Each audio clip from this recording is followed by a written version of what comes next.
کہ یہ پہلی مرتبہ تحریک انصاف کے ساتھ نہیں ہو رہا کہ 2-3 برس کے بعد جو ہے پورا ماحول یا پوری فضا جو ہے وہ لگتا ہے کہ حکومت وقت کے خلاف ہو گئی ہے. ہماری جو جمہوری حکومتیں ہیں یہ اسی جو ہمیشہ سے ہوتا ہے اسی کا تسلسل ہے. 90 کی دہائی کو یاد کریں آپ، 2 مرتبہ بے نظیر صاحب اور نواز شریف صاحب کو موقع ملا، 18-20 ماہ کے بعد یہی صورتحال ہوتی تھی کہ جو کہ آج پی ٹی آئی کی ہے. پھر مشرف صاحب کے دور حکومت کا جب خاتمہ ہوا، پھر ہم نے دیکھا کہ زرداری صاحب کی حکومت تھی اور ان کے 2 وزراء اعظم جو تھے بعد دیگرے، اس میں بھی آپ یاد کریں کہ کتنی انسٹیبلٹی تھی. یہی کچھ نواز شریف صاحب کے ساتھ ہوا. تو پہلا میرا یہ بیان کرنے کا مقصد یہ ہے کہ ہمارے اس پورے نظام کے خمیر میں ایک طرح کا عدم استحکام ہے.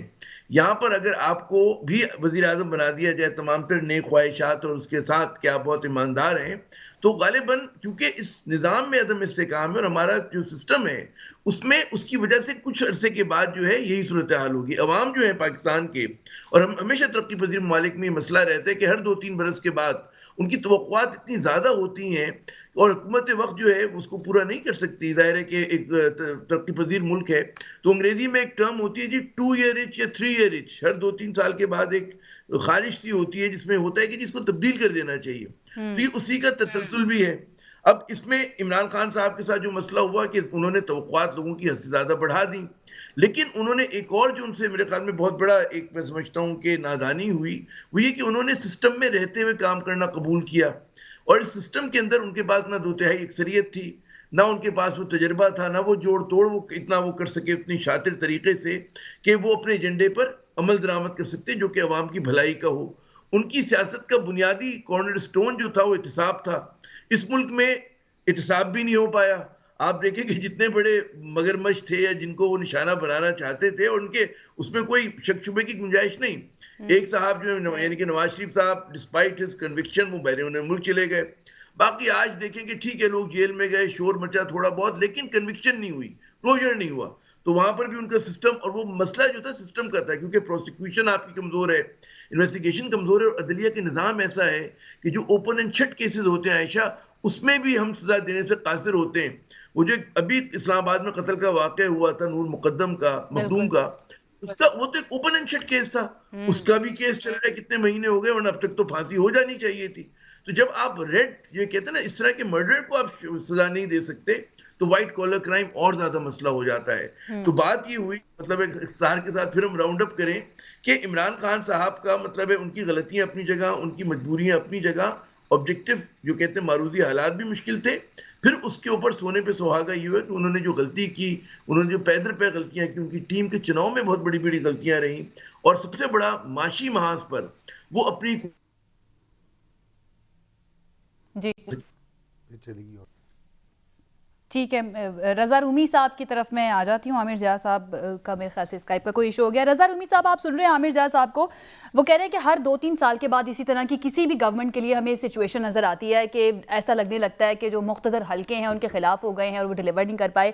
تو عوام کی توقعات جب کوئی جماعت اپوزیشن میں ہوتی ہے تو وہ بہت زیادہ بڑھا دیتی ہے، تو وہ تو ان توقعات کو ایکسپلائٹ کرتے ہیں، انہی کے بیس پہ ووٹ لے کر وہ جب گورنمنٹ میں آتے ہیں تو پھر وہ اسی طرح کی چیزیں کرتے ہیں جیسے پچھلے سیاستدان کر چکے ہیں. یہی چیز ہم پاکستان تحریک انصاف کی گورنمنٹ میں بھی دیکھ رہے ہیں. ان کے بہت سارے رہنما یہی بات کرتے ہیں دیکھیں ہمارے سسٹم میں خرابی ہے، ہمارے ادارے اس طرح کے ہیں، ہم نے یہ کرنا تھا ہم کر نہیں پائے. تو مسئلہ پھر ہے کیا؟ عوام جو ہیں، اس کا مطلب ہے کہ آگے کوئی آنے والی جماعت اگر اس طرح کی بات کرتی ہے، عوام کی امیدیں بڑھاتی ہے، تو عوام کو کیا بھروسہ نہیں کرنا چاہیے ان کے اوپر؟ جی دیکھیے، آپ نے تو ایک سوال میں کئی سوال کر ڈالے.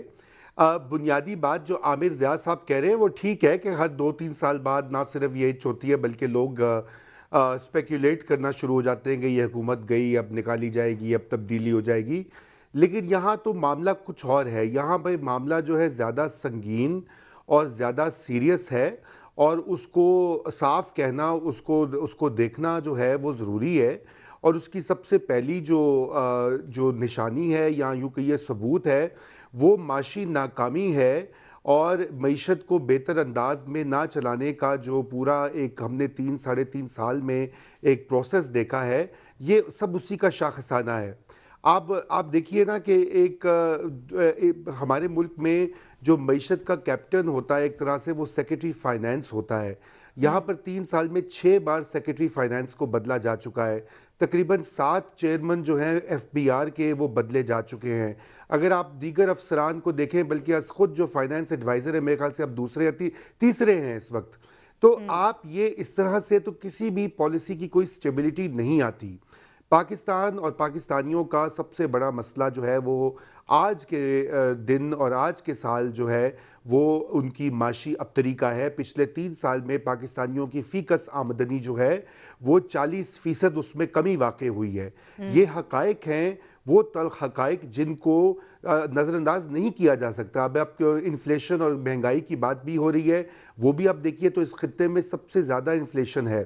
اس میں کچھ تو عالمی مسائل ہیں، مثلا تیل کی قیمتیں اوپر گئی ہیں، بالکل ٹھیک ہے، کووڈ-19 اس کا اثر ہے، مگر اس کے ساتھ ساتھ جو وہ مافیاز جنہوں نے چینی کی، آٹے کی قلت پیدا کی، ابھی کھاد کی قلت پیدا ہوئی ہے کاشتکاروں کے لیے، سیزن ہے اس وقت ان کی فارمنگ کا، یا اس کے علاوہ آپ مزید دیکھیے ایل این جی کی جو قلت ہے اور اس کو بروقت نہ لینا، یہ سب ذمہ داریاں آتی ہیں حکومت وقت پہ، چاہے پچھلوں کی غلطی ہو یا اس سے پچھلوں کی غلطی ہو یا 30 سال کی غلطی ہو، 22 سال کی غلطی ہو، اس وقت ذمہ داری جو ہے وہ موجودہ گورنمنٹ پر ہی آتی ہے۔ تو یہ جو ایک طریقہ کار رہا ہے اس کی وجہ سے مقبولیت پی ٹی آئی کی نیچے گئی ہے۔ اس کا ثبوت تو ان کا جو قلعہ تھا خیبر پختونخوا میں، اس میں پہلے فیز کے جو نتائج ہے جی 17 ڈسٹرکٹس میں وہ بڑا واضح ہو گیا ہے۔ مولانا فضل الرحمان جس کا کہ مذاق اڑا کے پی ٹی آئی اور پی ٹی آئی کے لیڈرز اور سب نے کوئی کمی نہیں، کسر نہیں چھوڑی ہوئی تھی، وہ وہاں پر سب سے زیادہ نشستیں لے گئے ہیں، سب سے زیادہ میئرز ان کے تحصیل لیول پہ اور شہروں میں الیکٹ ہوئے ہیں۔ کہ ایسا کیوں ہو گیا؟ ان کو کیا کیا نہیں کہا گیا؟ ان کو کرپٹ کہا گیا، ان کو چور کہا گیا، مذہب کو استعمال کر رہے ہیں، لیکن لوگوں نے ان کی طرف دیکھا کیونکہ وہ بھی کنسسٹنٹلی ایک اپوزیشن کی نمائندگی کر رہے ہیں۔ جو اپوزیشن کی پارٹیاں ہیں وہ تو آپ کو پتا نا کبھی ڈیل کے چکر میں ہوتی ہیں، کبھی خاموش ہوتی ہیں، کبھی زیادہ رولتی ہیں، کبھی آگے کبھی پیچھے۔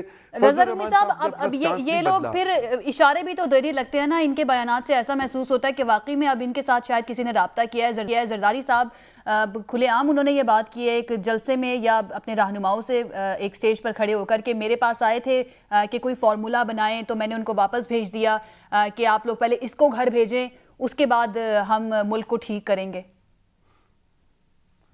جی دیکھیے، اشارے وہ بالکل دیتے ہیں، بیانات وہ دے رہے ہیں، شروع سے دے رہے ہیں، لیکن دیکھیے آپ یہ بھی نوٹ کیجئے کہ خود یہاں پر جو موجودہ سسٹم ہے اس کو ہائیبریڈ نظام کہا جا رہا ہے۔ کامران خان صاحب ہمارے بہت ہی سینئر جو ہیں جرنلسٹ بھی ہیں، اینکر بھی ہیں، ہم سب ان کی بہت عزت کرتے ہیں، ان سے سیکھتے ہیں۔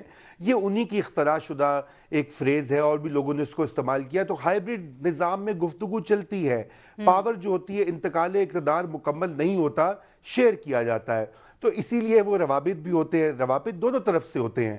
ابھی پہلے ذکر ہوا کہ نواز شریف جو سب سے زیادہ کنوکٹڈ تھے یا ان کے خلاف کیسز تھے وہ ملک سے چلے گئے۔ کیسے چلے گئے؟ نواز شریف کیا اتنے طاقتور ہے کہ وہ ان کے پاس پیسے تو ہیں ان کے پاس کہ وہ اپنا جہاز لے کے اس میں بیٹھ کے تو نکل گئے، رفو چکر ہو گئے اسپتال سے؟ قطر نہیں، ان کا باقاعدہ اسی کابینہ کے ممبران نے ان کو جانے کی اجازت دی۔ پس پردہ کچھ اور بھی معاملات طے ہوئے ہوں گے، کوئی بات چیت ہوئی ہوگی، کوئی اجازت ملی ہوگی وغیرہ وغیرہ۔ تو بات یہ ہے کہ اس وقت جو ہے ایک تو یہ ووٹ کو عزت دو کا نعرہ یہ صرف عوام کے لیے ہے، عوام کو دکھانے کے لیے؟ دیکھیے، ووٹ کو عزت دو کا نعرہ جو ہے عوام کو دکھانے کے لیے بھی ہے، بالکل ہے۔ سیاسی پارٹیاں جو ہوتی ہیں اپنا نعرے استعمال کرتی ہیں اپنے ووٹرز کو چارج کرنے کے لیے، موبیلائز کرنے کے لیے، لیکن اس نعرے کی جو اہمیت ہے پی ایم ایل این کے ووٹر کے لیے وہ غالباً اس لیے ہے کہ 2018 میں ان کا یہ خیال تھا کہ 2018 کا الیکشن ان سے چرا لیا گیا، یہ ان کا کہنا ہے۔ دیکھیے، میں اور آپ تو ججمنٹ نہیں پاس کر سکتے جب تک مکمل ایویڈنس نہ ہو، لیکن ان کے نزدیک تو یہ ان میں ریزونیٹ کرتا ہے۔ جیسے خان صاحب کا تبدیلی اور کرپشن کا نعرہ جو تھا وہ ان کے ووٹرز میں ریزونیٹ کرتا ہے، اسی طرح ووٹ کو عزت دو کا نعرہ جو ہے وہ پاکستان مسلم لیگ نواز کے جو سپورٹرز ہیں، جو ان کے حلقے ہیں پنجاب میں خصوصاً، ان کی جو ایک اسٹرانگ پوزیشن ہے جو کہ ضمنی انتخابات میں بھی ثابت ہوئی ہے کہ 13 میں سے 12 ضمنی انتخاب انہوں نے جیتے ہیں ان اپوزیشن، کوئی ان کے پاس پاور نہیں ہے, پاور پی ٹی آئی کے پاس ہے. تو انہوں نے وہ جیتے, اس کا مطلب کہ ان کی ہیں, ان کے ووٹر ہیں. تو جب نواز شریف یہ کہتا ہے کہ ووٹ کو عزت دو, تو اس کا ووٹر بڑا خوش ہو جاتا ہے نا, وہ کہتا ہے جی مجھے لیڈر جو ہے وہ مجھے اہمیت دے رہا ہے. تو لیکن حقیقت یہ ہے کہ میاں صاحب بھی پہلے 2013 میں آپ کو یاد ہوگا جب پیپلز پارٹی کی گورنمنٹ تھی تو کالا کوٹ پہن کے میمو گیٹ کمیشن میں پیش ہو گئے تھے پی پی پی کی گورنمنٹ کے خلاف. یوسف گیلانی کی نااہلیت کے وقت بڑا جشن منایا تھا پی ایم ایل این نے. اسی طرح نواز شریف کے نااہل ہونے پہ پی پی پی نے بڑا جشن منایا تھا. یہ سب ابھی ماضی قریب کی باتیں ہیں. تو یہ بالکل ایسے, اور آپ کو یاد ہوگا زرداری صاحب نے 2013 کے الیکشن کے بعد یہ کہا تھا کہ یہ آر او الیکشن تھا. عمران صاحب, زرداری صاحب یا پاکستان پیپلز پارٹی اس گورنمنٹ کو کہتے ہیں کہ یہ سلیکٹڈ ہے, ٹھیک ہے, جبکہ نون لیگ کہتی ہے کہ ووٹ کو عزت دو کا ہمارا جو ایک سٹیٹمنٹ ہے اس کو ہم ساتھ لے کے چلیں گے. دوسری طرف یہ ڈیل کی باتیں بھی ہوتی ہیں. تو ہم کس چیز کے اوپر بلیو کریں پھر, ہم کیا کریں؟ ان کا جو بیانیہ ہے وہ مزاحمت کا ہے یا مفاہمت کا ہے ان دونوں جماعتوں کا؟ دیکھیں, رضا رومی صاحب بڑے سیزن جرنلسٹ ہیں, اور انہوں نے بڑی خوبصورت بات کی ہے کہ ہمارے ہاں خاص طور پہ تھرڈ ورلڈ کنٹریز میں یا اس خطے میں, آپ بڑے صغیر پاک و ہند میں بات کر لیں, انڈیا, پاکستان, بنگلہ دیش, وہاں پہ ہائیبرڈ نظام ہی چلتا ہے. جو کامران خان صاحب نے اصطلاح نکالی ہے وہ ایسے ہی نہیں نکالی. گزارش یہ ہے کہ یہاں پہ آپ اس رول کو, ویسے تو آپ اسٹیبلشمنٹ کے رول کو امریکہ میں اور یورپ میں بھی مائنس نہیں کر پاتے, لیکن وہ ذرا اس کو کیموفلیج کر کے زیادہ استعمال کرتے ہیں. ہمارے ہاں اس کو ذرا اوپنلی اور طریقے سے اس رول کو ادا کیا جاتا ہے.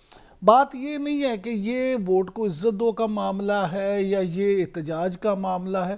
سیاسی جماعتیں اپنے مقصد کے لیے, اپنے فائدے کے لیے احتجاج بھی کرتی ہیں اور اپنے فائدے کے لیے ہی ڈیل بھی کرتی ہیں. مجھے آپ یہ بتائیں کہ پاکستان کے 74 سال ہو گئے پاکستان کو, ان 74 سالوں میں کسی لیڈر نے کیا واقع ہی عوام کے لیے کوئی ڈیل کی تھی؟ مجھے 31 سال ہو گئے ہیں, 32 سال ہو جائیں گے 11 جنوری کو اس پروفیشن میں بطور جرنلسٹ. میں نے پرنٹ میڈیا بھی کیا اور الیکٹرانک میڈیا بھی. مجھے تو ان 31-32 سالوں میں کوئی ایسا سیاسی لیڈر پاکستان میں کم از کم نظر نہیں آیا جس نے صرف اور صرف عوام کے لیے سیاست کی. عمران خان صاحب آئے تھے نا, وہ عوام کی بات کرتے تھے. نہیں, میری بات سن لیں آپ. عوام کے لیے اگر وہ آئے تھے تو پھر عوام کے لیے کچھ کرتے تو صحیح.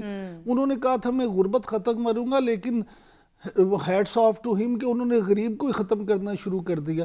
آپ مجھے یہ بتائیں کہ گڈ گورننس پہ تو پیسے نہیں لگتے. آپ کے پاس کچھ نہیں تھا, آپ خدا کا واسطے صرف پاکستان میں گڈ گورننس ہی کر دیتے, بیڈ گورننس کا خاتمہ کر دیتے, تو آپ کو کم از کم لوگ اس طرح سے آج نہ کرتے. کیوں؟ مہنگائی کو بھی کم کرنی وہ نہیں کر سکتے, لیکن گڈ گورننس اگر ہوتی تو مہنگائی اس طرح سے نہ ہوتی کہ اگر ایک فیکٹری میں کسی چیز کی قیمت 1 روپے بڑھتی ہے تو اینڈ یوزر تک پہنچتے پہنچتے وہ 3 روپے مہنگی ہوئی ہوتی ہے. یہی گڈ گورننس ہوتی تو وہ 1 روپے کا ہی نیچے ٹکل ڈاؤن افیکٹ آتا. یہ معاملہ یہ صرف ایسا نہیں ہے, معاملہ صرف یہ ہے ہمارے ہاں سیاستدانوں نے جو کرنا تھا کر لیا. پیپلز پارٹی, مسلم لیگ نون کیا ایک دوسرے کا کندھا استعمال نہیں کرتے رہے, اور اب بھی کریں گے, حالانکہ انہوں نے الیکشن بھی ایک دوسرے کے خلاف لڑنا. میں پھر واپس آ جاؤں گا رضا رومی صاحب کی طرف کہ انہوں نے بڑی اچھی بات کی ہے کہ صرف اور صرف مولانا فضل الرحمان, میں نے آج اپنے کالم میں بھی یہ بات لکھی ہے کہ جمعیت علماء اسلام ایک واحد جماعت ہے جس نے حقیقی طور پہ اپوزیشن کی ہے, اور اس کا نتیجہ آپ یہ دیکھیں کہ فواد چودھری صاحب آج بھلے کچھ بھی کہیں, وہ یہ کہیں کہ جی دیکھیں اگر پی ٹی آئی کا متبادل جمعیت علماء اسلام ہے تو پھر اس پہ افسوس ہی کیا جا سکتا ہے. میں سمجھتا ہوں کہ انہیں جمعیت علماء اسلام پہ افسوس نہیں کرنا چاہیے, انہیں افسوس کرنا چاہیے اپنی قیادت کے ساتھ, انہیں افسوس کرنا چاہیے اپنی کابینہ کے ساتھ, انہیں افسوس کرنا چاہیے اپنے لوگوں کے ساتھ کہ جن کی وجہ سے وہ یہ حالات پیدا ہوئے. آپ تو کہتے تھے کہ میں یہ سٹیٹس کو کے خلاف ہوں, اور آپ نے خاندانی سیاست, موروثی سیاست کے خلاف باتیں کی, اور پھر آپ نے وہاں میئرز کے لیے ٹکٹ دے دیے سب اپنے کابینہ کے ممبر کے, جو کسی کے چچا کو, کسی کے بھائی کو, کسی کے بیٹے کو. تو عوام نے آپ کو ان 17 اضلاع میں, جو پہلے مرحلے میں انہوں نے وہ اضلاع چنے تھے جہاں ان کو یہ اپنا سٹرونگ ہولڈ سمجھتے تھے, وہاں پہ اگر ان کے ساتھ یہ ہوا ہے تو سوچیں دوسرے مرحلے میں جب دوسرے اضلاع میں ہوگا تو اس کا کیا نتیجہ نکلے گا. اور پھر جب عوام کو یہ نظر بھی آ رہا ہو کہ وہاں پہ یہ پی ٹی آئی اپنے اضلاع میں آ چکی ہے تو پھر اس کا بھی اثر دوسرے شہروں میں پڑے گا. میں سمجھتا ہوں یہ کہ اب کم از کم عمران خان صاحب کو یہ چاہیے کہ جتنا بھی ٹائم، کیونکہ میں بنیادی طور پہ ان لوگوں میں سے ہوں جو یہ چاہتے ہیں کہ جمہوریت پھلے پھولے اور حکومت اپنے 5 سال پورے کرے. اگر حکومت اپنے 5 سال پورا کرتی ہے تو باقی ان کے پاس جو 1.5-2 سال رہ گئے ہیں کم از کم اس میں کچھ ایسا کر دیں. یہ تو اب دیکھیں، کبھی کل جو خبر تھی کہ جی گیس کا مزید بحران پیدا ہوگا، LNG کا جو ایشو بن گیا، یعنی آپ ہر روز جب اٹھتے ہیں تو ایک نیا بحران آپ کے سامنے سر اٹھائے کھڑا ہوتا ہے. تو کم از کم آپ کسی ایک چیز میں ایسا کر دیں. جی رومی صاحب. جی آپ کی باتوں سے میں بالکل اتفاق کر رہا ہوں. بڑی زبردست آپ نے نکات اٹھائے ہیں. LNG کا بحران جو ہے اس وقت پاکستان کے لوگ سب سے زیادہ تکلیف میں ہیں کہ چولہے جو ہیں وہ ٹھنڈے پڑے ہیں. اگر بر وقت LNG کو برآمد کر لیا جاتا، اس کی صحیح ترسیل ہو جاتی، اس کی پلاننگ ہوتی، تو یہ دن نہ دیکھنا پڑتا. وہ کیسز جس میں شاہد خاقان عباسی کو جیل میں رکھا گیا کہ جی بڑی مہنگی LNG لے لی گئی اور کرپشن ہوگی، آج اس قیمت سے کہیں زیادہ پہ LNG حکومت نے منگوائی ہے. دیکھیں نا، یہ بات جو ہے، یہ نااہلی جو ہے، یہ لوگ دیکھتے ہیں. آج کے لوگ بہت باشعور ہو چکے ہیں. یہ پرانا زمانہ نہیں تھا کہ جہاں پہ لوگوں کو اخبار آتا تھا. آپ تو پرنٹ سے بھی وابستہ رہے ہیں، وہ اگلے دن پڑھتے تھے کیا ہوتا ہے. اب تو لمحہ بہ لمحہ ٹی وی کے ٹکرز اور سوشل میڈیا لوگوں کو باخبر رکھتے ہیں. تو عوام میں شعور بہت زیادہ بڑھ چکا ہے. یہی وجہ ہے جو KP کے بلدیاتی انتخابات میں ہم نے دیکھا ہے، ان تمام چیزوں کا اثر پڑا ہے اس کے اوپر. جی اتنی بات میں اضافہ کرنا چاہ رہا تھا. عامر ضیاء صاحب، KPK کے بلدیاتی انتخابات کے بارے میں بات ہو رہی ہے، تو ایسا بھی کچھ لوگ، کچھ تجزیہ کار کہہ رہے ہیں کہ افغانستان میں جو طالبان کی گورنمنٹ آئی ہے اس کا اثر بھی جو ہے وہ فیور میں گیا ہے JUI کی. یہ آپ سمجھتے ہیں؟ بالکل. دیکھیں، ایک تو پوری مطلب ہے اس خطے میں، اس پوری دنیا میں اگر آپ دیکھیں تو دائیں بازو کی سیاست کی ہوا چل رہی ہے. اور عمران خان صاحب خود بھی جو ہے ایک طرح کا سینٹر آف دا رائٹ یا رائٹ آف دا سینٹر کے اوپر انہوں نے اپنی پولیٹکس کی ہے. لیکن اب مزید کہتے ہیں نا کہ کم از کم KP کی جو وہ ہے انتخابی سیاست، وہ مزید دائیں بازو کی طرف اس کا جھکاؤ ہوا ہے. اور یہ صورتحال جو ہے صرف تشویش کا باعث صرف PTI کے لیے نہیں ہونا چاہیے، پاکستان پیپلز پارٹی، ANP اور PML نون تینوں کے لیے ہونا چاہیے. اور اگر یہ جو ہے کہتے ہیں ہوا مزید چلتی ہے کہ یہاں پر آپ دیکھتے ہیں کہ جی دیوبندی ووٹ بینک اس طرح سے موبلائز کیا گیا، کل کو جی ہم دیکھتے ہیں کہ بعضی اور انتخابات میں TLP جو ہے وہ ہم ٹھوک کر میدان میں آ جائے گی، اور مذہبی جو جماعتیں ہیں جن کی بنیادی جو ہے وہ کہتے ہیں نا کہ سیکٹیرین ان کی اورینٹیشن ہے، تو اس پہ جو ہے وہ پاکستان کی کہتے ہیں سیاست کے لیے جو ہے یہ کوئی نیک شگون نہیں ہے. وہ جو ہم ہمیشہ کہہ دیتے ہیں بعض جملے کہ جی عوام کا جو اجتماعی شعور ہوتا ہے وہ بہت مطلب بہتر ہوتا ہے، لیکن بعض اوقات اجتماعی وہ جو شعور ہوتا ہے وہ خودکشی بھی کرتا ہے. وہ جو ہوتا ہے ہٹلر کو بھی لے کر آتا ہے. وہ کراچی میں ہم نے دیکھا تھا کہ اجتماعی شعور جو تھا وہ متحدہ قومی موومنٹ کو بھی اس نے بہت آگے لے کر گیا تھا، ایتھنک پارٹیز کو، سیکٹیرین پارٹیز کو. اور آپ وہ پارٹیز جو کہ نفرت کی اور تعصب کی سیاست کرتے ہیں، تو ہمیشہ یہ درست لیا نہیں ہے. میں نہیں اس بات کو تسلیم کرتا. بعض اوقات ہجوم جو فیصلہ کرتا ہے وہ غلط فیصلہ ہوتا ہے. اور ہمیشہ دیکھا جاتا ہے یقیناً عمران خان صاحب کی حکومت میں اور ان کی اس میں جماعت میں بہت زیادہ تنقید کر سکتے ہیں ان کی جو چوائسز رہی ہیں، ان کی جو حکمت عملی رہی ہے، ان کی جو ترجیحات رہی ہیں. لیکن پھر سوال ہوتا ہے کہ عمران خان ناکام ہو گئے ہیں یا ہونے والے ہیں جیسے کہ پیش گوئی کی جا رہی ہے، اس کے بعد جو ہے متبادل کیا ہے؟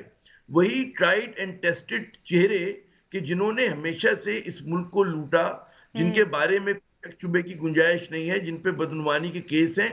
اور یہ کوئی جواز نہیں ہے کہ جناب کیونکہ کیس پروف نہیں ہو رہا. تو میں نے ہمیشہ کہتا ہوں کہ پروف تو وہ ایک آپ کے مرڈر، ایک قاتل کے کیس بھی ہمارے یہاں کیس جو ہے وہ آسانی کے ساتھ کلوجر نہیں ہوتا. تو وائٹ کالر کرائم تو اور بھی بات ہے. تو بات یہ ہوتی ہے کہ جو اوپینین میکرز ہوتے ہیں سوچنا چاہیے. میں ایک بات مکمل کر لوں. میں نے بڑے صبر سے سنا رضا کی بھی بات اور آپ کی بھی کہ جناب بات یہ ہوتی ہے کہ اگلا اسٹیپ کیا ہے، کہ آگے جا کے کیا ہونے والے. تو آگے جا کر جو ہے اگر فرض کریں، پہلی بات یہ کہ حکومت کو ہر حالت میں اپنے 5 برس پورے کرنے چاہیے. اور بہت ساری چیزیں مجھے بڑی حیرت ہوتی ہے کہ وہ جماعتیں جو جمہوریت کا راگ دن رات تلاپتی ہیں، وہ پیپلز پارٹی ہو، نون لیگ ہو، آج وہ اسی اسٹیبلشمنٹ کو دعوت دے رہی ہیں جس کے خلاف ہمیشہ کہتی ہیں کہ جی وہ مداخلت کرتے ہیں. یعنی کہ وہاں پر یہی خواہش ہے کہ جناب ان سے ہاتھ ملا کر ان کے ذریعے جو ہے وہ ایک چور دروازے کے ساتھ جو ہے حکومت کو گرایا جائے اور اپنے لیے راہ ہموار کی جائے. ماضی میں خود بھی بینیفیشری رہے، اس حکومت کو بھی تنقید کا نشانہ اسی بیس پہ بناتے ہیں اور آگے خونی کے ساتھ رابطے کر رہے ہیں. یہیں سے اپنی بات کو ہم آگے بڑھائیں گے، ایک بریک ہمیں لینی ہے. Stay with us. جی ناظرین، بریک کے بعد خوش آمدید. بریک پر جانے سے پہلے عامر ضیاء صاحب بڑی اہم بات کر رہے تھے کہ نون لیگ اور پیپلز پارٹی یہ دونوں وہ جماعتیں ہیں جو جمہوریت کی بات بڑے زور و شور سے کرتے ہیں، لیکن ماضی میں کیا کچھ کرتے رہے اور اب دوبارہ سے جس طرح کے بیانات دیے جا رہے ہیں، جو تاثر دیا جا رہا ہے کہ کہیں سے کوئی اشارہ ہوا ہے، کوئی ڈیل کی باتیں چل رہی ہیں، تو عمران یعقوب صاحب پھر یہ جماعتیں جمہوریت کی بات پھر کیسے کرتی ہیں؟ اگر انہوں نے انہی کے پاس جانا ہے، دوبارہ ادھر سے ہی سازگار حالات کا انتظار کیا جا رہا ہوتا ہے، تو پھر جمہوریت کی بات کس بیس پر کرتے ہیں؟ اور عوام بھی رضا رومی صاحب کہہ رہے تھے کہ بڑے باشعور ہو چکے ہیں، عوام باشعور ہو چکے ہیں، تو عوام کو یہ چیزیں سمجھ آ رہی ہوتی ہیں؟ میں سمجھتا ہوں کہ عوام کو بالکل چیزیں سمجھ آ رہی ہوتی ہیں، اور یہ اب وہ کام نہیں رہا. اب تو آپ اپنے گھر میں اپنے 6 سال کے 5 سال کے بچے کو بیوقوف نہیں بنا سکتے، تو عوام کو کس طرح سے بیوقوف بنائیں گے؟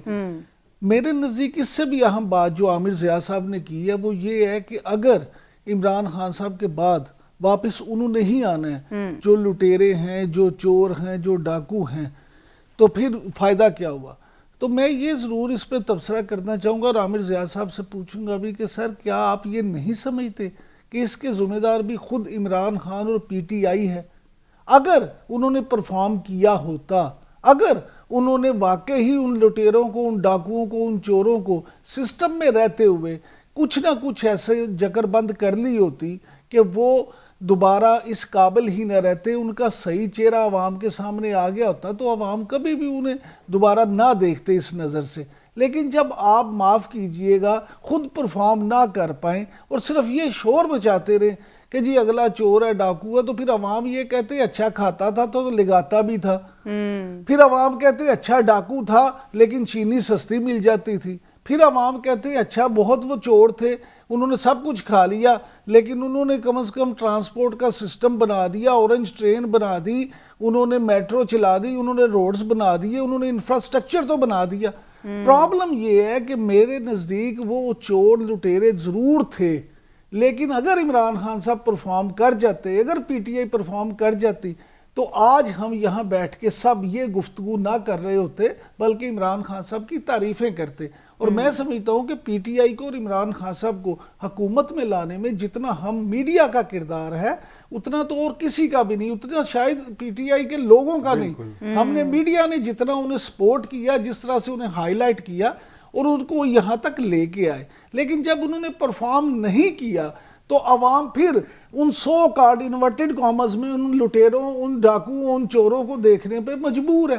آج آپ نے جو کانفیڈنس دیکھا میاں شہباز شریف کا، جس لہجے میں وہ بات کر رہے تھے، ان کا کانفیڈنس، ان کا اعتماد، ان کے بول، جو ان کے الفاظ تھے، وہ چیخ چیخ کر کہہ رہے تھے کہ وہ نہ صرف بڑے پورے اعتماد ہیں بلکہ وہ خوش ہیں، اور وہ اپنے آپ کو پریزنٹ بھی آپ دیکھیں پچھلے کچھ عرصے سے پرائم منسٹر ان ویٹنگ کے طور پہ کر رہے ہیں. اب آپ صرف یہ کہہ کے کہ جناب یہ تو بڑے کرپٹ تھے تو وہ عوام سے ان کی جان تو نہیں چھڑوا سکے.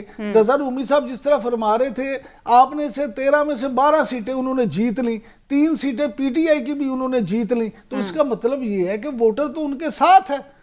اگر آپ جو ہے نا جمہوریت کی بات کرتے ہیں تو پھر تو آپ نے یہ دیکھنا ہے نا کہ ووٹر منتخب کس کو کر رہا ہے. اور اس کے بعد سر رضا بھائی ایک صرف آخری بات کر دوں پھر آپ اپنا ضرور. اسی طرح میں آپ یہ دیکھیں کہ کراچی میں، سندھ میں سمجھتا ہوں کہ پیپلز پارٹی جو ہے آج تک آپ دیکھیں جو لیڈر ہوتا ہے نا اس کا ایک ویژن ہوتا ہے، اس کا ایک نعرہ ہوتا ہے، روٹی کپڑا اور مکان. آج سے دیکھیں کہ 35 سال پہلے یا 40 سال پہلے یا 32 سال پہلے جب ذوالفقار علی بھٹو نے یہ نعرہ دیا تھا تو کتنا فیسینیٹنگ تھا کہ پیپلز پارٹی آصف علی زرداری کے تمام تر کرپشن کے پرسیپشن کے باوجود، دیکھیں آپ خود بعد میں جاتے ہیں پرسیپشن پہلے چلا جاتا ہے، ان کو مسٹر 10% کہا گیا، ان کو پاکستان کا سب سے بڑا کرپٹ کہا گیا، لیکن اس روٹی اور کپڑے اور مکان کے نعرے نے عوام کو ان کے ساتھ نتھی کیے رکھا. آپ تو ایسا کوئی نعرہ بھی نہیں دے سکے نا کہ جس سے عوام آپ کے ساتھ نتھی رہ جاتے. جی رضا رومی صاحب. نہیں بالکل, میں عمران صاحب نے جو باتیں کہی میں تو وہی اضافہ ہی کرنا چاہ رہا تھا کہ دیکھیے ووٹر جو ساتھ ہوتا ہے نا وہ بھی کسی بنیاد پہ ہوتا ہے. یہ کارکردگی کا معاملہ بڑا اہم معاملہ ہے اور اس کو ہم نظر انداز کر دیتے ہیں جوش خطابت میں یا نعرے بازی کی سیاست میں. مسئلہ یہ ہے کہ وہ چور یا ڈاکو لٹیرے جو بھی ہوں, اول تو یہ ہے کہ اگر قانون ان کو سزا نہیں دے پا رہا, عدالتی سسٹم نہیں دے پا رہا, تو وہ بھی کس کی ذمہ داری ہے؟ پروسیکیوشن کو کس نے ٹھیک کرنا ہے؟ تفتیشی جو عملہ ہے اس کو کس نے ٹھیک کرنا ہے؟ نیب کو وسائل کس نے دینے؟ حکومت وقت نہیں دینا, بجٹ پارلیمان نے منظور کرنا ہے. جہاں تک رہا سوال ڈاکوؤں کا, دیکھیے جب 2017 میں جو ہے ہمارا شرح ترقی جو تھی وہ تقریباً 5.9% پہ تھی, 6% تھی اس کے قریب. جو ہی سیاسی بے یقینی آئی پیناما کے بعد وہ شرح ترقی گر کے آفیشلی 1% کے قریب رہ گئی. جو آزاد ماہرین ہیں وہ تو 0% کہتے تھے, یعنی کہ ترقی ہوئی نہیں. اس کے بعد پھر کووڈ آ گیا. کووڈ کے بعد دنیا کی باقی جو ہمارے خطے میں پڑوسی ممالک ہیں, چین ہو گیا, ہندوستان ہو گیا, بنگلہ دیش ہو گیا, وہاں بھی تو آخر کووڈ آیا ہے نا, ویتنام ہو گیا, ان کی معیشتیں تو چل رہی ہیں, وہاں پہ نوکریاں جو ہیں وہ آگے بڑھ رہی ہیں. تو یہاں ایسا کیوں نہیں ہو رہا؟ یہ سوچنے کی بات ہے, پہلی بات. دوسری بات یہ ہے کہ جو پچھلے جو ڈاکو اور چور تھے انہوں نے انفراسٹرکچر کا انہوں نے بالکل ذکر کیا, میٹرو بسیں ہوں, اورنج لائن ہو, یا ہزاروں کلومیٹر کی سڑکوں میں جو اضافہ کیا گیا, لوڈ شیڈنگ کا جو خاتمہ کیا گیا. دیکھیے یہ ٹینجبل یعنی کہ یہ ٹھوس قسم کی چیزیں ہوتی ہیں جو عوام کو محسوس ہوتی ہیں, دکھائی دیتی ہیں. وہ چھوٹے کاروبار والے, درزی کی دکان ہو, کوئی وہ جوس بنانے والا ہو, سلائی مشین والے ہوں, ان کو بجلی سے کارخانے چلتے ہیں, بجلی سے ان کا کام چلتا ہے. تو لوڈ شیڈنگ ختم ہونا جو تھی پچھلے دورے حکومت میں, اس سے لوگوں کو یاد ہے, خصوصاً پنجاب میں اس کا بہت زیادہ امپیکٹ ہوا ہے. تو اب ان جو آپ کارکردگی ہوتی ہے وہ ان چیزوں پہ پرکھی جاتی ہے. وہ اس پہ آپ کی نیت چاہے جتنی اچھی ہو, آپ کے نعرہ کتنا ہی دلکش ہو, وہ 2-3 سال کے بعد وہ پٹ جاتا ہے مارکیٹ میں, کیونکہ پھر آپ کو ٹھوس بنیادوں کے اوپر لوگوں کو ریلیف دینا ہوتا ہے. پیپلز پارٹی کو دیکھ لیجئے, بے نظیر انکم سپورٹ پروگرام جو ہے آج 70 سے 80 لاکھ خاندان پاکستان میں غریب ترین ہیں ان کی کفالت کر رہا ہے. اس کا نام بدل دیا, احساس پروگرام ہو گیا. چلیے کوئی بات نہیں, اچھی بات ہے. بے نظیر بھٹو صاحبہ کے پہلے دور میں لیڈی ہیلتھ ورکرز کی ایک سکیم آئی تھی. آج 1 لاکھ سے اوپر لیڈی ہیلتھ ورکرز پاکستان کے چپے گاؤں میں سروسز دے رہی ہیں. وہ خواتین ان لوگوں کو جن کے پاس کوئی میڈیکل فیسلٹیز نہیں ہیں, ان کے پاس قریب کوئی ڈاکٹر یا اچھا اسپتال نہیں ہے, ان کو پرائمری ہیلتھ کیئر مل رہی ہے. یہ چیزیں لوگوں کو یاد رہتی ہیں. کوئی تو ایسا کام, اچھا اب یہاں پہ صحت کارڈ اور یہ وہ اس کا اجرا کیا گیا, اچھی باتیں, ان کو ویلکم کرنا چاہیے, لیکن یہ کام پہلے ہو جانا چاہیے تھا. رضا رومی صاحب, کل پی ٹی آئی کے ایک رہنما سے بات ہو رہی تھی تو ان سے میں نے اسی طرح سے یہی سوال کیا کہ آپ لوگوں نے اگلا الیکشن نہیں لڑنا ہے, جو اس وقت صورتحال ہے ملک کی, مہنگائی اتنی زیادہ ہے, سب چیزیں جو ہیں وہ نظر آ رہی ہیں کہ آپ کی حکومت کے خلاف ہیں. تو انہوں نے یہ کہا کہ خان صاحب نے یہ کہا ہے کہ ان دا لانگ رن ملک کے لیے جو چیزیں ٹھیک ہیں ہم نے وہ کرنی ہے, چاہے ہم اگلا الیکشن ہار جائیں. تو عامر ضیاء صاحب, آپ کو کیا لگتا ہے کہ کیا واقعی میں ان کے لیے امپورٹنٹ نہیں ہے پاکستان تحریک انصاف کے لیے اگلا الیکشن جیتنا, اس لیے وہ یہ چیزیں کرنا چاہ رہے ہیں جو ان the long run, I don't know ویسے وہ کون سی چیزیں ہیں جو ان دا لانگ رن پاکستان کے لیے بہتر ہوں گی؟ جو مسئلہ یہ کہ وہ کہتے ہیں نا کہ ایک زہر کو آپ قند نہیں کہہ سکتے, تو یہ نہیں کہہ سکتے کہ جناب انہوں نے فلاں کام کیا تھا ماضی کی نواز شریف صاحب کی حکومت نے. بات یہ تھی کہ جب 5% گروتھ تھی اور وہ بوروڈ منی پہ وہ گروتھ اگر تھی تو اس کے نتیجے میں آپ نے دیکھا ایک تاریخی کرنٹ اکاؤنٹ ڈیفیسٹ جب یہ حکومت آئی تو اس کو سنبھالنا پڑا, اور جاتے ہی پہلے دن سے ہی اس حکومت کی ذمہ داری یہ بن گئی تھی کہ کہیں سے وہ بھیک مانگ کر آئیں, ادھار مانگ کے لائیں, اس کرنٹ اکاؤنٹ ڈیفیسٹ کو یعنی کہ جاری کھاتا جو ہے آپ کو اس کو بیلنس کریں. تو بات یہ ہوتی ہے کہ جو معاشی بحران آتا ہے وہ ایک دم نہیں آتا, اس کی جو جڑیں ہوتی ہیں وہ بہت برس میں بنتی ہیں. اور آج جو یقیناً میں نہیں کہتا کہ انہوں نے غلطیاں نہیں کی اور ان کی چوائسز بہت ساری غلط تھیں, لیکن ہمیں بطور صحافی, بطور تجزیہ کار چیزوں کو سیاق و سباق کے ساتھ رکھنا ہماری ذمہ داری ہے. اور وہ سیاق و سباق یہی ہے کہ اگر بات کریں کہ جی مشرف صاحب کے دور حکومت میں 5-6 برس تک جو ہے ایوریج جو گروتھ ریٹ تھی وہ 7% سے زیادہ ہوا کرتی تھی. تو بات یہ ہوتی ہے کہ اکنامک جو آپ کی جی ڈی پی گروتھ ہوتی ہے بڑا وہ امپورٹنٹ وہ ہوتی ہے کلیہ ہوتی ہے. لیکن پھر ہم نے دیکھا پاکستان پیپلز پارٹی ہے وہ دھڑام سے گر گئی. نواز شریف صاحب کی شروع کے کتنے برس میں آپ دیکھیں پی ایم ایل نون کے گروتھ جو تھی وہ 2% 3% رہی, آخری برس میں جا کے, اور اس کے اوپر الزام لگتا رہا کہ انہوں نے جو ہے وہ فگرز کو فج کیا ہے اور انہوں نے جناب ہیوی بوروئنگ کی ہے, پورے ملک کو جو ہے مقروض کر دیا, جس کی بنیاد پر پاکستان آج تک نہیں پنپ سکا. اب ہم یہ کیسے بھول جائیں میری سمجھ میں نہیں آتا, کیونکہ آپ جو بھی بات کریں گے وہ کانٹیکسٹ کے اندر کریں گے. تو صرف آپ یہ کہتے ہیں بہت آسانی سے کہ جی عمران خان سے ہر زیادتی شروع ہوئی, ہر مشکل کے ذمہ دار ہوا, ایسا نہیں ہوا. عمران خان صاحب ان سے سر توقعات اس لیے زیادہ ہیں کہ انہوں نے امیدیں بہت زیادہ بڑھا دی تھی نا عوام کی, اپنے جلسوں میں کھڑے ہو کے انہوں نے جو بات کی کہ ایک آئی ایم ایف کا راستہ ہے اور ایک دوسرا راستہ ہے, دوسرے راستے کی طرف میں جاؤں گا. اب وہ دوسرا راستہ تو ہے ہی نہیں, وہ تو خود آئی ایم ایف کی طرف جا رہے ہیں. نہیں بالکل درست کہہ رہی ہیں. میں کہہ رہا ہوں عمران صاحب کی رضا رومی صاحب میں آپ کی طرف آتی ہوں, ذرا لیٹ ہم کمپلیٹ پلیز. جی عامر صاحب, بے شمار جو غلطیاں ہوئی ہیں عمران خان صاحب سے, اس میں جو سب سے بڑی غلطی تھی دیکھیں وہ یہ کہ انہوں نے سسٹم کے اندر رہتے ہوئے انہوں نے کہا کہ جی کیونکہ سسٹم میں الیکٹیبلز کو آنا ہے تو انہوں نے اپنی پولیٹکس کو ڈائلیوٹ کیا. جو 22 سال انہوں نے سیاست کی تھی جم کے, اس کی نفی کر کے وہ الیکٹیبلز کو اپنی پارٹی کے اندر لے کر آئے. تو نتیجتاً عمران خان کی پولیٹیکل پارٹی کا جو کلاس کریکٹر ہے وہ مور اور لیس ویسے ہی ہے کہ جو پاکستان پیپلز پارٹی یا نون لیگ کا ہے. اور ظاہر ہے کہ جو ان کا کلاس کریکٹر اس کے حساب سے یہ لوگ اقدامات بھی کریں گے. عمران خان صاحب تنہا تو چیزوں کو نہیں ٹھیک کر سکتے, اور اسی لیے آپ نے دیکھا کہ ناکام ہے, اور اسی لیے ان کے اوپر اتنی زیادہ تنقید ہو رہی ہے. لیکن میرا صرف عرض یہ کہنا ہے کہ تنقید بالکل کریں, ہم بھی کرتے ہیں, لیکن چیزوں کو کانٹیکس میں ڈال کے کریں.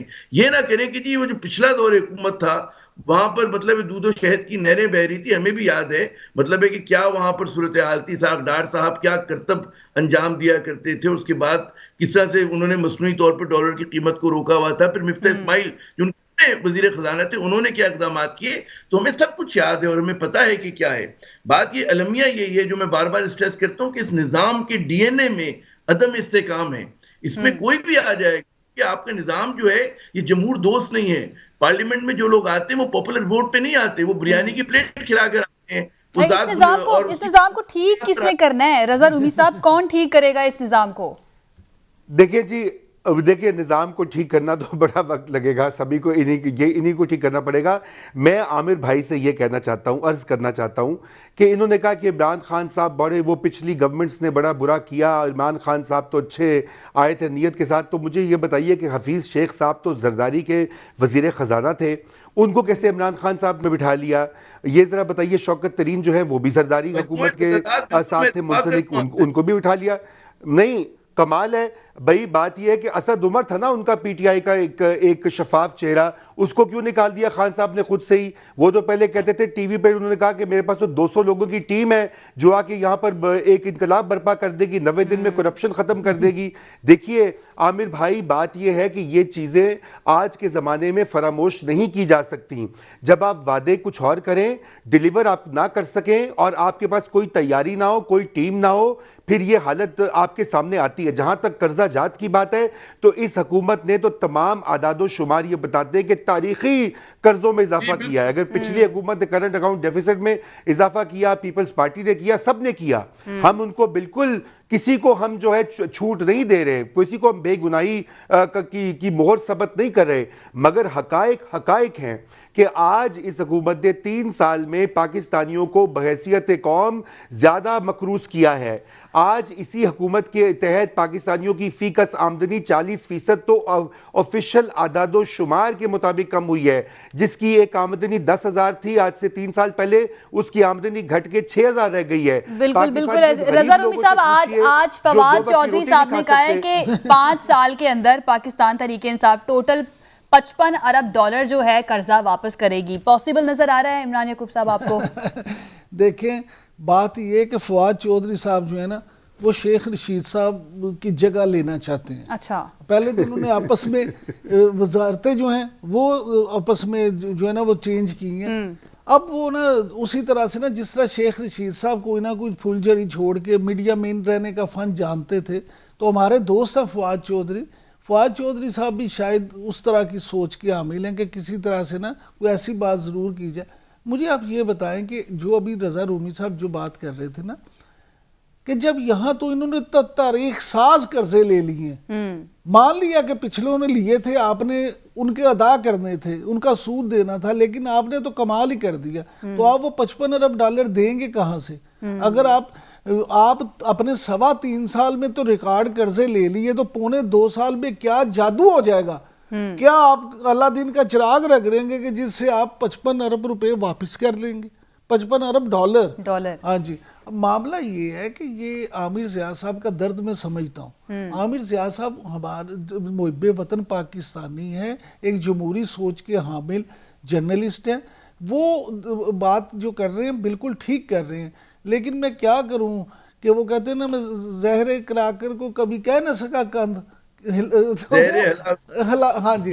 تو گزارش یہ ہے کہ وہ عمران خان صاحب کے ہم ضرور گن گاتے جب آپ ایک ایسا صوبہ جس کی بنیاد پر آپ یہاں پہ حکومت میں آئے, پاکستان کا سب سے بڑا صوبہ, وہاں پہ آپ نے وسیم اکرم پلس کی سلیکشن کر کے اس کو چیف منسٹر بنا دیا. اور پھر مجھے آپ یہ بتائیں کہ کیا آپ ان سے توقع کر سکتے ہیں؟ عامر صاحب مجھے آپ یہ بتا دیں کہ آپ اگر اگر اپنا کوئی اخبار نکالیں یا اپنا کوئی ٹی وی چینل بتائیں, اپنے دل پہ ہاتھ رکھ کے کہہ دیں کہ آپ اس کے لیے ڈائریکٹر نیوز کوئی ایسا بندہ اٹھائیں گے کہ کس نے کبھی کسی اخبار یا ٹی وی کا دفتر بھی نہ دیکھا ہو؟ اپنے دل پہ ہاتھ رکھ کے کہہ میں بالکل متفق ہوں. یہ جو ہے نا کہ ان کا ٹیم سلیکشن عمران خان صاحب کا بڑا کوسچنبل رہا ہے. بالکل. اچھا, اس سے اگلی بات سن لیں. آپ نے 6 آئی جی چینج کر دیے, آپ نے کتنے چیف سیکرٹری 6-7 چینج کر دیے. آپ تو بات کرتے تھے کہ ہم تو یہ کریں گے نہیں, لیکن آپ نے تو اس طرح سے چینج کیا جس طرح سلیپنگ سوٹ چینج کرتے ہیں, اس طرح سے آپ نے انتظامیہ کو چینج کرنا شروع کر دیا. میں آپ کو آن ریکارڈ کہہ رہا ہوں سر, مجھے ایک پولیس افسر نے گریڈ 21 کے پولیس افسر نے یہ کہا, اس نے کہا جناب جب ہم پچھلی گورنمنٹ میں ان کرپٹ حکمرانوں کے ساتھ کام کرتے تھے تو ہم صرف شہباز شریف کو جواب دہ ہوتے تھے, ہم سے پیسے لے کے پوسٹنگ ٹرانسفر نہیں ہوتی تھی. اس دور میں ہمیں 6 کو جواب دہ ہونے پڑتا ہے. اب مجھے آپ یہ بتا دیں سر کہ جب اس طرح سے ہوگا تو پھر کیا ہمارا اختلاف عمران خان صاحب سے تو ہے ہی نہیں. عمران خان تو میرے آپ کے اور رضا رومی کے ہیرو رہے ہیں. ہم تو اپنے بچپن سے ہم نے جس بندے کو اپنا ہیرو تصور کیا پہلے دن سے وہ عمران خان ہے. میں تو خود آج یہ کہتا ہوں کہ اب میں سے کتنے لوگ ہیں جنہوں نے جب زکوٰۃ دینا ہو تو وہ کہتے ہیں اچھا اپنے رشتہ داروں کے ملنے والوں کے علاوہ جو بچے وہ آپ شوکت خانم کو دے دیں, وہاں لگ جائے گی. لیکن کیا ہم نے اس لیے یہ ہیرو بنایا تھا, یہ بت اس لیے تراشا تھا کہ بعد میں وہ بت ہمیں ہی پاش کر دے, وہ بت بعد میں ہمارا عوام کا وہ حال کر دے. آپ یقین کریں کہ اس وقت لوگ مہنگائی سے اتنے تنگ آ چکے ہیں, جب روپے کی قیمت جیسے انہوں نے کہا 60 پیسے رہ جائے گی تو خرچے تو بڑھ رہے ہیں, پیسے آپ کے کم ہو رہے ہیں, ویلیو کم ہو رہی ہے, قیمتیں بڑھتی جا رہی ہیں. میں آپ کو سچ کہوں آپ حیران ہوں گے, لوگوں نے اپنے بچوں کو سکولوں سے اٹھا لیا. وہ کہتے ہیں ہم فیس نہیں دے سکتے, ہم 2 وقت کی روٹی کا. ابھی مجھے کیمرہ مین بتا رہا تھا کہ جناب میرے گھر کے 42 یونٹ چلے ہیں اور 2600 روپے بل آ گیا. مجھے آپ یہ بتائیں جس بچے کے 42 صرف یونٹ چلے ہوں بجلی کے اور اس کو 2600 روپے بل آ جائے, وہ چیخے گا نہیں تو کیا کرے گا؟ وہ بالکل ایسا ہی ہے. آخری منٹ ہے میرے پاس. رضا رومی صاحب یہ آخری میں آپ سے سوال کرنا چاہوں گی, کیا حالات اتنے سازگار ہو گئے ہیں اپوزیشن کے لیے کہ نواز شریف صاحب ملک میں واپس آ جائیں؟ کیونکہ سردار صادق صاحب اب سے تھوڑی دیر پہلے کہہ رہے تھے کہ واپس آنے والے ہیں نواز شریف صاحب, اور اس کے بعد پھر اپوزیشن کی سیاست میں مزید تیزی دیکھیں گے. دیکھیے نواز شریف جو مجھے نہیں پتا کہ وہ کب آئیں گے, لیکن وہ آئیں گے صحیح. وہ ہمیشہ سے وہ اس وقت پاکستان کی سیاست کے سب سے اہم کردار ہیں, اور ماضی میں بھی ہم نے دیکھا ہے کہ پہلے بھی وہ باہر رہے تھے مشرف کے زمانے میں, ابھی بھی وہ باہر گئے ہیں, اور وہ جو ہی الیکشن کی ہوا بنے گی وہ آئیں گے بالکل واپس. ظاہری بات ہے کہ ان کی آنے میں کب آتے ہیں اور کیا پس پردہ کیا ان کے معاملات طے ہوتے ہیں, میں اس کے بارے میں مجھے کوئی علم نہیں ہے, مگر میں آپ کو تجزیاتی طور پر یہ کہہ سکتا ہوں کہ وہ بالکل واپس آئیں گے. ان کی پارٹی مقبول بھی ہے, بڑی پارٹی بھی ہے, اور وہ اس کو آ کر آگے چلائیں گے اور لیڈ کریں گے جب بھی اگلا الیکشن کا اعلان ہوگا یا آنے والا ہوگا. جی ٹھیک ہے عامر صاحب، آپ سے بھی یہی سوال، آپ کو نظر آ رہا ہے کہ انتخابی جو ماحول ہے وہ بنتا جا رہا ہے تو اب نواز شریف صاحب جو ہیں وہ واپس آنے کے لیے تیار ہیں؟ میں دو باتیں کروں گا. بڑی اچھی بات ہوگی کہ نواز شریف صاحب واپس آئیں اور وہ عدلیہ کو جس سے وہ کہتے ہیں فرار ہوئے مفرور ہوئے ہیں اس کا سامنا کریں، پہلی بات. دوسری بات میں آپ سے کہ بہت ہلہ گلا بہت ہے اسکرینز کے اوپر اور اپوزیشن کی پوسٹرنگ بہت زیادہ ہے، لیکن مجھے یہ لگتا ہے امکان اس بات کا ہے کہ یہ نہیں ہوگا کہ حکومت جو ہے اپنے 5 برس پورے نہ کرے. غالب امکان یا تو خیر کوئی آسمانی سلطانی پڑ جائے، وہ ایک بالکل الگ بات ہے، کیونکہ وہ نہ اپوزیشن اس بات کو، میرے خیال میں جو سنجیدہ لوگ ہیں وہ چاہیں گے کہ ایسی روایت پڑے کہ پریسیڈنٹ پڑے کہ جناب حکومت جو ہے وہ محلاتی سازشوں کی وجہ سے گرا دی گئی ہو. اور اسی طرح جو اسٹیبلشمنٹ پہ بہت تنقید ہوتی ہے، اور اپوزیشن خود کہتی ہے کہ ان کو سیاسی شہید نہیں بننے دیا جائے گا. ہمارے پاس وقت ختم ہو. بہت شکریہ ہمارے مہمانوں کا ہمیں جوائن کرنے کے لیے. ناظرین، یہ تھا ہمارا آج کا پروگرام. اگلے ہفتے پھر حاضر ہوں گے. اپنا خیال رکھیے. ہمیں اجازت دیجیے. اللہ حافظ.